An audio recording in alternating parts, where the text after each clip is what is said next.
Welcome to the Top Business Leaders Show, powered by Rise25 Media. We feature top founders, executives, and business leaders from all over the world.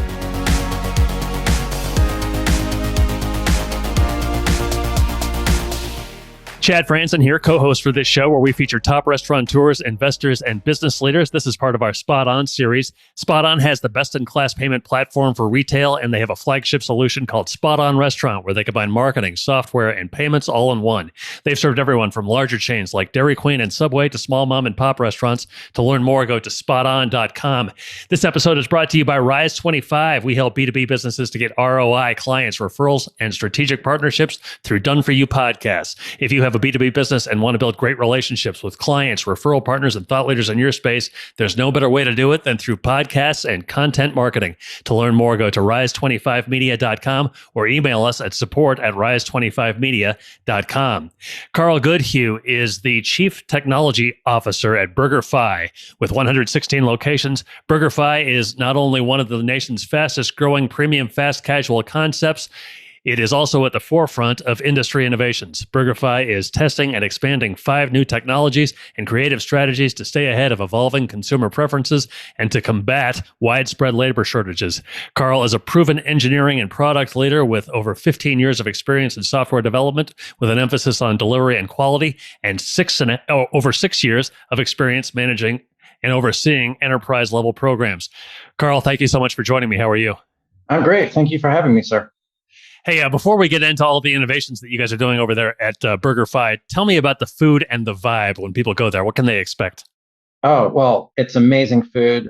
When I joined BurgerFi back in April 21, I decided that I wanted to work somewhere where I could love the product and that I wanted to sit down and with my family. My wife is vegetarian and I'm a meat lover. And so we have probably one of the better burgers out there, great cheeseburger with Wagyu brisket blend. And then my wife, she has the VeggieFi burger, crispy quinoa, it's blend. It's really, really good.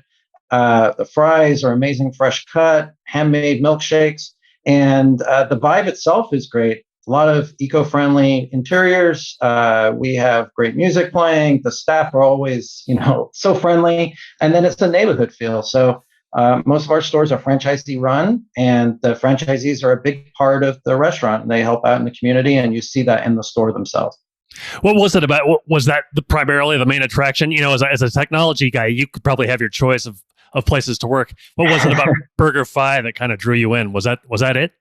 Well, I think it was a number of things. Firstly, I'd had experience in the digital space with JCPenney and Home Depot running their mobile apps and website. At Macy's, I got to do the in-store experience. And now I had this opportunity to combine everything. And BurgerFi was a great place to do that. I saw the potential because BurgerFi has already a great footprint, great offering, great product. And so with a little bit of effort, I think we can elevate the experience. We can make the customer experience first class. And we already started that last year. But it's a great opportunity. That's all I can say. Sure. As I mentioned, you guys are taking steps to make the customer experience first class, and you're on the forefront of innovation with 5 new technologies and creative strategies. Can you tell me about the in-car ordering system that you guys will be launching? Sure. So we're partnering with a company called Mavi.io. They're out of Miami. And in the summer of 22, there'll be new cars rolling off with 5G integrated into the car. So as part of the dashboard, it's a technology built into the car. The dashboard, you can say, I'm hungry, and it'll ask you what you're in the mood for. You say burgers, and BurgerFi will be an option. It'll be a limited menu. The feds don't want folks choosing, no tomatoes, no lettuce, no sauce in the road. They want to keep it simple. So it's going to be a simple menu, burgers, fries, milkshakes, drinks, and you'll be able to drive up to your local BurgerFi. It'll give you directions, and your food will be waiting for you because we'll have it fully integrated so we know how far out you are. The burger will be nice and hot, ready, fries fresh, and our staff will be notified when you pulled into the curbside pickup. And there you are. Nothing else you need to do. You don't need to pick up your phone. You don't need to get distracted. It's right there. Is this type of thing common within the industry? I think this is the first time this is the first example I've seen of this. I try to keep track of competitors as much as possible. I believe this is an industry first. What led to this idea? It's a joint partnership with Mavi. So Mavi approached us and said, we have this opportunity. We thought this was great. It plays right into our innovation roadmap, which is to test and meet customers where they want to be met and give the customer the best experience they can receive. And so as an innovator in the space, we thought this makes sense, and we agreed to do this partnership. Who is Patti the robot? Patti is probably our newest employee to BurgerFi, I will say. Patti is a food runner and also assists our staff in cleaning up the restaurant. So Patti runs around the store. She or he, not quite decided on gender, but the Patti the robot has a map of the store, and it has LiDAR and camera technology built in so that it won't run over anybody. It's very smart and can talk to customers, have an interaction, have a small conversation, and it's great. Our customers and employees, the feedback's been very positive. Where is Patti located? Patti is located in one of our Florida stores. We're going to be introducing to our second one, but she's in Jupiter. Okay.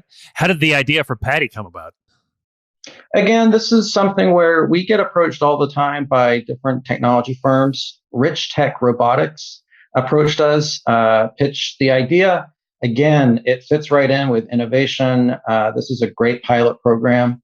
It's something, one of the steps we do, Chad, is we do check to make sure that it will make sense on paper. From a monetary perspective, does the economics make sense? If we went full scale, it does. So we're testing this in one currently, and there'll be a second location here very shortly.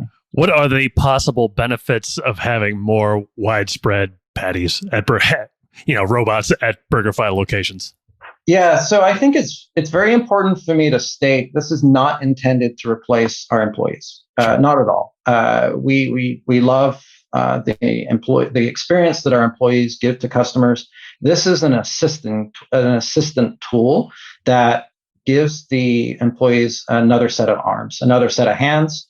It can carry 4 or 5 trays, follow the employee around as they work the restaurant and clean up. So it's important because it gives our employees that extra set of hands. It's providing value, and also there's a bit of an entertainment factor too, let's be honest, and a little bit of a buzz factor. And our customers seem to appreciate that. How are QR codes helping you reduce wait times? Well, our QR codes have also got NFC technology built in. So you can just tap to pay. You don't have to open up the camera even. Another partnership, we're working with a company called Grubber, who also provides our kiosk solutions. And QR codes are great for someone who already knows our menu, been there a couple of times.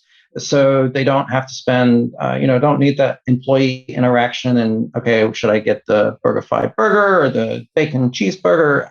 So they can just sit down, scan the QR code or tap and order from the table. It's also great in that if they're done with their beer or shake, or they want a dessert, they can just do that straight from the table too and not have to get back in line. So that's a great customer benefit. And of course, our employees will still run the food out to you, or maybe Patti the robot will run the food out to you. And it helps because folks aren't getting into the line the second time. Tell me about your ghost kitchens for BurgerFi and also their international expansion. I know you guys have expanded internationally. Yeah, absolutely. So we have a couple of ghost kitchen partnerships. We have one in Chicago with Epic, and then we have a second one in Florida and various areas. Sorry, my mind is drawing a complete blank right now. Why am I drawing a blank? I'm sorry, Chad. That's okay. Two ghost kitchens. What are the benefits? What are the benefits of a ghost kitchen as opposed to just a brick and mortar location? Yeah, so the benefits are that a ghost kitchen can go anywhere, right? So anywhere there's a parking lot, we can put a ghost kitchen can open. And Reef is our second partner. I apologize. That's okay. So Reef is our second partner, and they can, anywhere they have a parking lot, they have a vessel, they can open up and we can expand very quickly. How that's different from a regular brick and mortar restaurant is that the investment cost is much lower. A vessel is far lower. There's no tables, there's no chairs to outfit, and so the initial upfront capital is much less. So there's two strategies that we have with ghost kitchens. The first is that we supplement locales where we have brick and mortar traditional restaurants with additional ghost kitchens. That really shores up the footprint, and it makes sure that anyone who's anywhere in that metro can order BurgerFi no matter where they live. So that's great in that it keeps the name front and center, and anyone can go get BurgerFi whenever they want, 24/7 essentially. The other method that we have, the other strategy, is to open up ghost kitchens in metro areas that we don't yet have a presence. And we can judge, how are we going to do? Is there a natural affinity for burgers, for great tasting fries? Or maybe it's an area where, hey, that market's already saturated. Let's go in full force with the brick and mortar traditional restaurants first. But it gives us a good foot in the door with no investment on our side. And yeah, is one of the ghost kitchens is in Dubai? Oh, yeah, international. So Reef is expanding internationally in the Middle East. So they're in Dubai, and I also believe Kuwait. And so it's we do have a real franchisee brick and mortar in Saudi also. So that is international is important to us, and something that helps keep our name out there and spread the good word. Sure. You also have a hybrid food hall in Chicago. Can you tell me about that? Yeah. So that's epic. So the hybrid food hall is a concept with 4 or 5 different brands. The customer can walk in and order from any of the brands, and on the same ticket. It's a neat concept. It's more like a food hall where they can order pizza and a burger and a shake and then maybe some chicken wings from a different concept, and it all comes out at the same time. So this is a new concept partnership that we're doing with Epic. It seems to be going well, and it's something that customers like because they can order many things at once, many different concepts at once. So you guys have robots, you have things where people can order from their cars. Yep. You have everything. Why do you and by extension BurgerFi think it's important to be on top and moving forward at the forefront of all these kinds of innovations? Well, first of all, you can be left behind if you don't. I think that's key. I think that our customers are smart. They're intelligent. They have their phones, the menu in their pocket at all times. We need to be able to meet the customer wherever they want to be met. Like I mentioned, so if a customer wants to order on their phone, if they want to use a third-party delivery service, if they want to use ghost kitchens, if they want to be served by a robot, or if they don't, if they want to order on a kiosk or talk to a human, if they want to sit down at the table and be served or stand in a line, we are happy to accommodate the customer however they wish.